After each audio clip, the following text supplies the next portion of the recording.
And we kick off this evening with a look at the cinema. I'm not a complicated man. I like cinema. It's beautiful, beautiful cinema. Cinema history come to life. I found my solace in the small cinema I went to every Thursday night. I'm a professor of cinema. I go to the cinema for the stories. There was no competition between the cinema and seminar. I mean, it's not within the realm of conventional cinema. And now, here's Space and Johnson with a cinema review.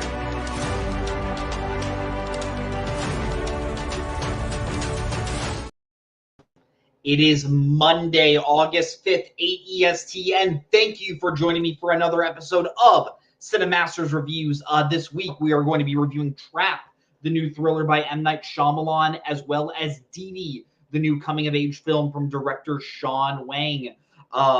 Thank you guys for joining me this week, and I say we jump right in, and we're going to be reviewing our first movie, Trap. Once again, this is the newest film by auteur, I would describe him as that, auteur filmmaker M. Night Shyamalan. This one stars Josh Hartnett as a father by the name of Cooper Adams, who is taking his daughter to a concert. It's her daughter's favorite musical artist that's going to be playing, Lady Raven. And while Cooper is at the concert, he notices a surplus of security, a surplus of SWAT team, of police officers, and he just sort of asks around like, hey, why is there so much security for tonight? And one of the guys says, hey, the reason why is because we got a tip that this killer who is around the area is actually going to be here tonight, and we are going to try and essentially he's not going to be getting out of there alive. We then learn minutes later that not only is Cooper Adams the serial killer that they are trying to find, but he has someone locked up in some undisclosed location. So now we are following this dad as he is both A, trying to play cool to his daughter, and B, trying to find a way to escape without alerting the authorities. M. Night Shyamalan is someone who, and I don't like all of his movies, he is someone that I am always rooting for. Here's a guy who, since he made The Sixth Sense, is always trying to make his own stories, always trying to make new original ideas, with the exception of his adaptation of Avatar: The Last Airbender, which is an awful movie. I think even his most ardent defenders would say that is not a good movie. But yeah, other than that, he's always working in his own worlds, even stuff like Split and Glass, which were sequels to Unbreakable. Those are sequels to his own original ideas. And even when his movies don't work for me, I'm always really interested in what he is doing.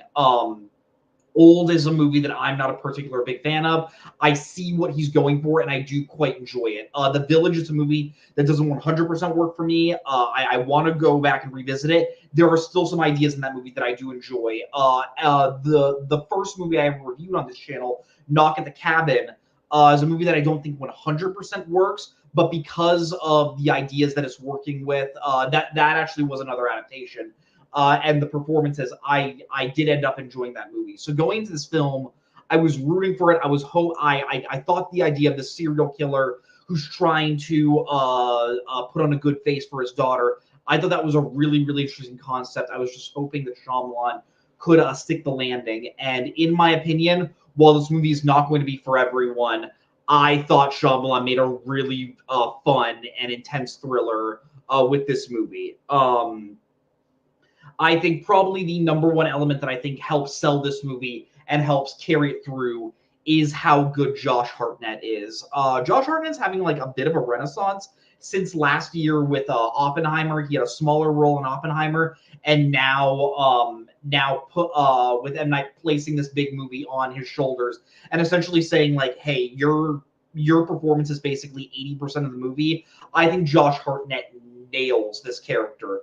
When we first meet him, he talks in a very matter-of-fact way, like very like inquisitive way, and we learn that it's because this killer might have like as we're watching the movie, we're thinking he's just doing like playing like a character or playing like some sort of like, oh, I'm just dim-witted, I don't really know what's going on, as he secretly is like putting all the pieces together as to how to escape. But as the movie keeps on going, we learn, oh no, this is a killer who has OCD, who is very like matter of fact, that has this like really like sick, demented way of looking at the world. And I think Josh Hartnett sells that character so well. and his performance is what makes this movie work for me. And following his character throughout the movie, when we think he might be caught, when he's causing like certain distractions in different parts of the stadium, as he starts telling his daughter like, "Hey, I need to go back to the shirt booth to go pick up my clothing," and as you see him like sort of put things together in his mind. Josh Hartnett is what carries you through this movie, and if his performance wasn't as good as it was, I think this movie probably would fail. But that's not saying that M. Night Shyamalan doesn't just create a really fun tone with this movie.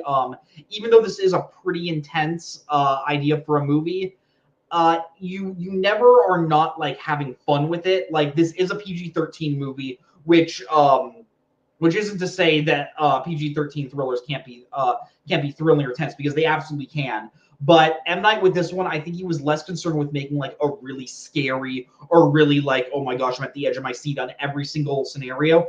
And I think he was just wanted to make a really fun caper for a movie of just like, oh man, how he's gonna get out of this situation. Does the SWAT team have him this time? What is he gonna do? And as you're watching the movie, I think especially the first 2 acts of the movie, when you are at the concert hall, I don't want to spoil the third act, but what I will say is you are in a slightly different location for that third act. I think those first 2 acts where you're just watching him like get by all these police officers, I think it was super fun. I can see some people having an issue where the people he's thwarting don't seem to be the best at their job. I didn't think they were incompetent, but I can definitely see some people saying like, okay, if this arena is supposed to be on like stage 1 lockdown and no one is getting out, how is this guy being like even the least bit suspicious, and they don't have any sort of suspicions on him throughout the movie. But for me, it personally didn't bother me, but I can totally see why someone would be bothered by that. Fun serial killer movie, Dick and Bo says. I mean, American Psycho is a pretty fun movie. Psycho can have its moments. I think it can be done. I've weirdly watched Seven quite a bit of times, even though I wouldn't call that a fun movie. But you never know. This one definitely has a little bit more of a campy nature to it, so I can see this being a little bit more of a rewatchable and watchable film in that regard. Some other things I want to talk about with this movie is I think Ariel Donahue, the actress who plays his daughter, also gives a really great child performance. I've seen a lot of complaints about Shyamalan films where when he casts kids in his movie, the kids don't often talk like real kids and they seem like they're talking like adults. I did not have that issue at all with her. Riley seems like a normal preteen girl who's just obsessed with this pop icon in Lady Raven. When they're first walking to the concert, she's doing the dances of the people that are like waiting to get at the concert. She is like mouthing the words as you're watching all the scenes of Lady Raven perform. And when she does start getting confused as to like, hey, why is my dad acting like a little bit weirder than he normally should? She never like plays it in like, oh, I'm just so like intellectually smarter than every other 13-year-old my age. And I think that's what helps carry this movie into not being like completely unbelievable, is the fact that Ariel Donahue is giving quite a good performance. Most of the performances in this movie are really good, with the exception of one. The lady who plays Lady Raven, Salika Shyamalan, as you can probably guess with that last name, she is the daughter of the director M. Night Shyamalan. Towards the ending of the movie, so throughout the entire movie, you're watching her performances. You're watching her do these big set pieces on stage, and those are filmed very, very well. M. Night Shyamalan knows how to film a concert scene, and I give him props for that. But when you have Lady Raven actually talking and actually interacting with certain characters, all respect to Salika Shyamalan. She's not that great of an actress. Good on you, M. Night, for giving your daughter a role in this movie. She's a very good singer. Did not quite have the talent to pull off these parts, especially when in the third act, without spoiling, a lot of the dramatic elements for a portion of this movie fall on her shoulders. And I think that was probably the weakest part of this movie, is when you are having to get behind her and believe all these things she's doing, when unfortunately Salika is just not that great of an actress. So that was kind of a disappointing aspect of the movie. like I said, this movie does have a lot of concert scenes. You are going back and forth from Cooper going backstage into the arena to going back to be with his daughter to trying to find like different ways how he might be able to escape. And these concert scenes that carry you through this movie are really, really well done. I think the music was a lot of fun in this movie.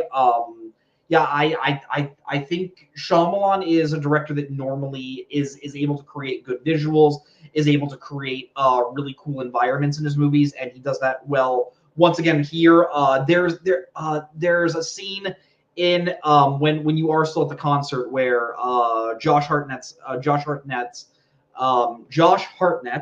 runs into the like head of the security, and he learns that if he can get that every night Lady Raven picks someone from the audience to a girl from the audience to perform on stage with her with one of her songs, and the person that he chooses gets to go backstage and lead with her. And once he figures that out, he's like, okay, that's my key out. The head of the security is played by M. Night Shyamalan, and Josh Hartnett and M. Night Shyamalan have a lot of chemistry. Like, I usually kind of roll my eyes whenever Shyamalan shows up in his own movies. This was one of the more fun characters he's played, and you can tell that Shyamalan is just having a lot of fun in these roles, and his chemistry with Josh Hartnett was actually really, really good. Without spoiling too much, because this is a tough movie to talk about without spoilers, there is a point where we do leave the concert, and I think the ending might go on a little too long. Obviously, I think when you go into a Shyamalan movie, you expect some twists. I'm not going to say if there are any twists. I would just say I think this movie has a little bit of a fourth act syndrome. Fourth act syndrome, to describe it, if you've ever seen the movie Alien, think of it as like when Ripley is trying to escape the Nostromo, that's the third act, and when she's in the escape pod and the alien is still there, that's the fourth act. That movie does it well. A lot of movies have tried to put fourth acts in their movie, and they don't really do it well. And I think this would have been a movie that would have gone down as one of my favorite movies of the year if it didn't have a fourth act. And I think just the fourth act, I think Shyamalan was just trying to get a little too cute with how he was telling a story, and I probably could have done without it. But everything before that, I think, was done really, really well. Again, there are a lot of really fun, humorous moments. Like, Shyamalan is obviously has gotten a lot of crap for being like, oh, his characters don't sound like humans, or he's really great at unintentional comedy. I just think he's really good at comedy now. Like, I think there's a lot of really funny, humorous moments. Oh, without spoiling anything, there is a mid-credit scene in this movie that is one of the funniest mid-credit scenes I've ever seen. And just seeing how Cooper is just able to like get past all these people that are trying to take him down is really, really clever. And I just had a lot of fun with it. If I were to rate Trap on a scale of 0 to 10 videotapes, which is how we rate movies here at Cinemaster's Reviews, 0 being absolutely awful, 10 being absolutely incredible, I'm going to go pretty high. I'm going to go 8.5 out of 10 videotapes. I think this was a great movie. It's one of my favorite Shyamalan movies of all time. It's one I can see myself coming back to just like whenever I'm bored. It's just like, this is just a fun movie to watch. Just this like killer try to get away from the cops. Again, it's not perfect. I think there's some tonal issues. I think there are some issues, but the things that work in this movie really, really work. And if you can give yourself to Shyamalan and just watch what he's giving to you, I think you're really gonna like it. And if you have time, please go see this in theaters, because this is a really fun theatrical watch. But yeah, I say we head right into our second review of the night, that being Didi, directed by Shawn Wang. This is a autobiographical coming of age movie. It's set in the very specific year and very specific time of 2008, and we are following a 13-year-old kid that goes by the name of Wang Wang, and it is the summer right before he is about to go into high school. He's at a really, really awkward point in his life. He just got braces. He is kind of at a rocky point with his best friends, where they seem to be sort of moving a little bit away from him. There's a girl that he very clearly has a crush on, and he's just trying to make these cool little YouTube videos. And yeah, that's about all the plot in this movie. And the majority of this movie, we're just watching him go from character to character. I should also say he doesn't have the best relationship with his mom and sister, or what I should say, he definitely has a really tough relationship with his sister, who him and her fight a lot, and he has a pretty decent relationship with his mom. I think this movie, the first thing I want to say about this movie is I think it does a really good job at capturing the setting of 2008. If you remember the late 2000s, that year in particular was such a unique year where it's kind of the beginning of the culture that we are still living in today, where like this movie shows that like people have MySpace, Facebook is kind of an idea. People are just starting to live online more and more. And I think the movie just does a really good job at capturing like what internet culture was at that time. People were still chatting with each other through like AOL Instant Message, even though that technology was kind of starting to go away.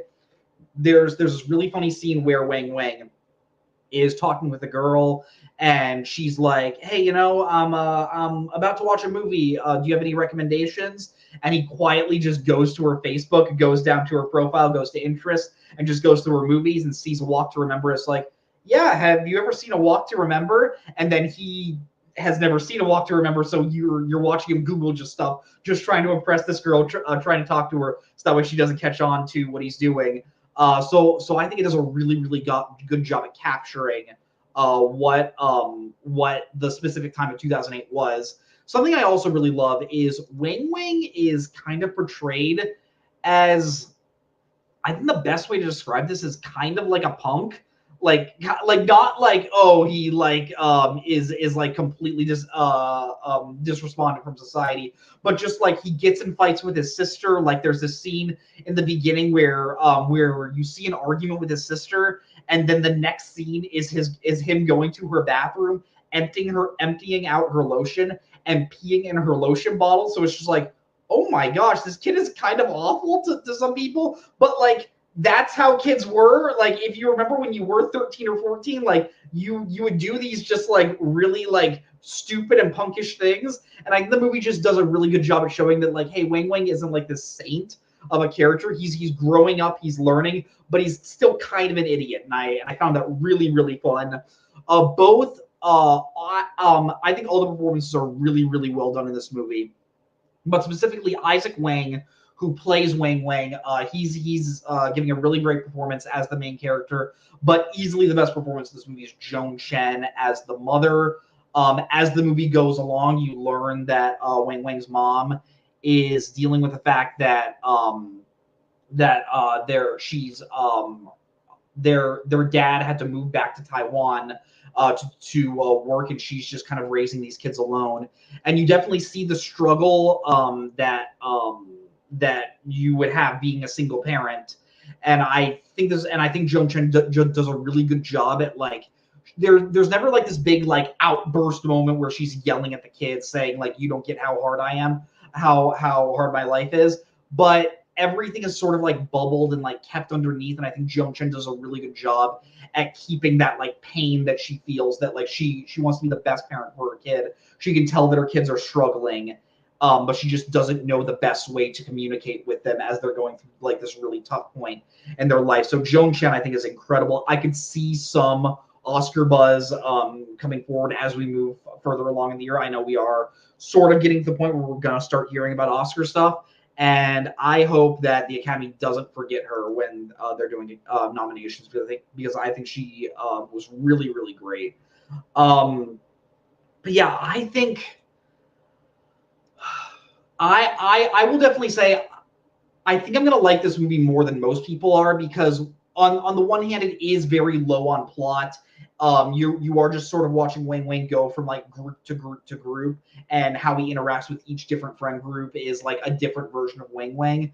But I think it just does a really great job at showing you like, hey, when you're growing up, when you are coming of age, specifically when you're in like this early teen phase, it sucks. Like you are just so awkward. You have no idea how to communicate with everything. Hormones are just raging, like not just like being attracted to people, but just like mental hormones where like you'll just yell at like certain things because things will make you mad and you have no idea how to communicate your feelings. And I think this movie does a great job at just showing off like, hey, let's not forget that while like, yeah, you might have some like fond memories of being young, of like, man, I had no responsibilities, life was good. It also shows up like, hey, you couldn't communicate to save your life.